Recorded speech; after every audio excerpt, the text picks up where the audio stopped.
Hey guys, welcome back to my little channel. So this week it was confirmed and revealed that Harry and Meghan are continuing their winning streak. Big surprise there, right? It appears that that is all they know how to do. But anywho, it was revealed that they are getting into the investment game. Harry and Meghan are joining Ethic, an asset manager in the environmental, social, and governance space, and they are joining Ethic as impact partners as well as investors. You gotta love that. Because you know what? It's a lot of money out here to be got, and Harry and Meghan are getting it. In a joint interview with her husband, Harry, Meghan told DealBook for the New York Times, quote, "From the world I come from, you don't talk about investing. You don't have the luxury to invest. That sounds so fancy." And she continued, my husband has been, because we just love when they refer to each other, not by name, but by title. You feel me? Because those are the titles that matter. But she said, my husband has been saying for years, gosh, don't you wish there was a place where if your values were aligned like this, you could put your money to that same sort of thing. End quote. And we love it. We love that for them. Now, given that Harry and Meghan now have so much money, it makes sense that they would look for asset managers. And as with anything, Harry and Meghan, who heard of Ethic from their friends, will undoubtedly draw other high-end clients to the group. So good for Ethic, because I'm sure their assets are about to increase. So the Sussexes also talked about the idea of democratizing investing. And this I love because I'm big into investing personally. And that phrase is key, that by democratizing your investing, you are putting your money on what you stand behind. They stated that in doing so, it makes people, especially younger people, more deliberate in their choices and conscious of investing in sustainable companies. Harry said, you already have the younger generation voting with their dollars all over the world when it comes to brands they select and choose from. And so it's a natural extension to do the same with investing. So to me, this more so sends a message to Harry and Meghan's peers, those people in their class, the 1%ers among them, that investing in sustainable, humane companies is also profitable. And that's where I respect this the most. Because capitalism is often very inhumane and cold, frankly. And lots of people fall through the cracks. And we've seen a lot of that through the pandemic. We've seen lots of companies demonstrate their willingness to either leave employees behind or, on the other side of that, support their workforce through the pandemic. So imagine if the average retail investor decided to invest in humane companies only, whether that's humane to the employee or to the environment. That would change the business landscape across the board, across the global economy. Now, of course, it starts small, but everything starts small. One company we are all very familiar with is Clever Blends. That's a company that Meghan invests in as a female investor of a female-led company. But from the outset, it was clear that Clever Blends was a company that aligned with Meghan's personal ethos. So, for example, currently, Clever Blends is collaborating with a group called El Centro, which is a queer, BIPOC-led group that focuses on regional mutual aid and community resilience to uplift their emerging food justice projects. With everything we've seen Harry and Meghan do, both separately and together, it is clear that is just how Meghan rolls. So it's not a stretch for her to align herself with a company that is doing things like Clever Blends, which is what I would define as a humane company. About Ethic specifically, it was founded in 2015 and has tripled their managed assets in the past year. That's huge. That's major. Tripled in the past year? But get this. Ethics runs screens on companies and sectors based on social responsibility criteria, including racial justice, climate, and labor issues. This is why you should always be wary of anyone who tries to make you think that quote unquote wokeness is a bad thing.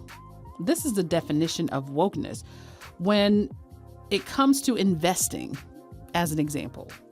Not just chasing profit, although I'm sure they do that too. Because let's keep it on the way 100.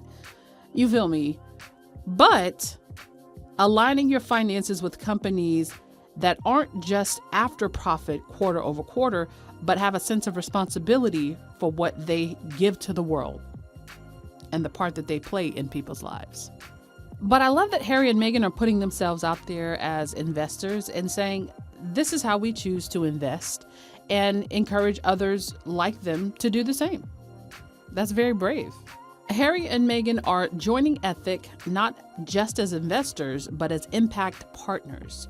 In other words, it's another bag.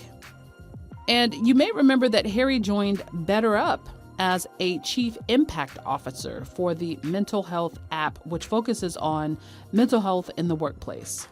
Since that was announced, and it feels like just a few months ago, BetterUp announced just recently that in their latest round of fundraising, they are worth a whopping $4.7 billion. Harry's involvement undoubtedly raised their profile. So there's definitely a place for impact officers and partners in the business world. So this is reason number 843 as to why they are meant to be out in the world and not caged in England.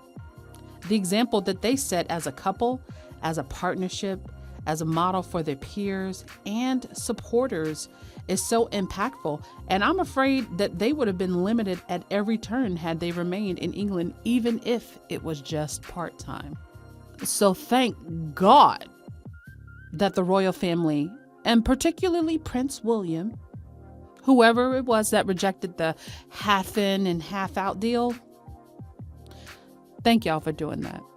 Because there is no way they would be able to fly this freely, having to commit half of their time to broken Britain. And that's not me making fun. That's just me stating facts. Harry and Meghan continue to make great choices regarding what they attach their names to and who they build partnerships with. And it wasn't long ago that folks in England were gleefully writing Harry and Meghan off to the poorhouse and laughing that they stayed at Tyler Perry's house and predicting the day that they would come crawling back, begging to be let back into the fold. Well, it's obvious to everyone that that day is never coming, and the jokes are on their critics for underestimating their influence in the world, not just on people, but businesses too. This is what impact looks like. And critics were so preoccupied with the idea of removing Harry and Meghan's royal titles. They never even considered the fact that Harry and Meghan would be adding brand new ones. Their latest titles? Business leaders. Essentially, these are the moves that the royals didn't plan for. I'm sure they expected the streaming deals and the content creation. What they couldn't predict, though, was Harry and Meghan's business prowess and their potential to be financial role models for an entire generation. And they couldn't anticipate the eagerness of America's business sector to promote their business ventures. And much fuss was made by the UK and the media and the people of England about the cost of Harry and Meghan's lives as royals. Frogmore Cottage, the clothes, the wedding, the tours even. However, the reverse seems to be true in the States. We refuse to tear them down and send them packing. And that they are here is kind of a point of pride. The entertainment world, the political world, the business world, the philanthropic world, they are all falling over themselves to welcome and promote the Duke and Duchess of Sussex's initiatives.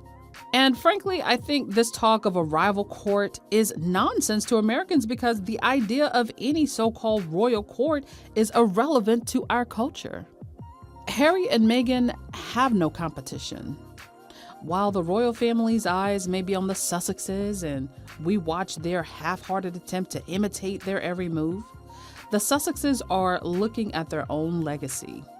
And with every move, they are ensuring that their children and their grandchildren are never prisoner to the life they left behind. And with America's help, they can enjoy their right to pursue their greatness and their privacy while having the peace in knowing that despite the difficulties they faced at the time, they made the right decision. But girl, tell me what y'all think. What do you think about Harry and Meghan's latest business move? Let me know in the comments and make sure to subscribe so you never miss a post. Peace.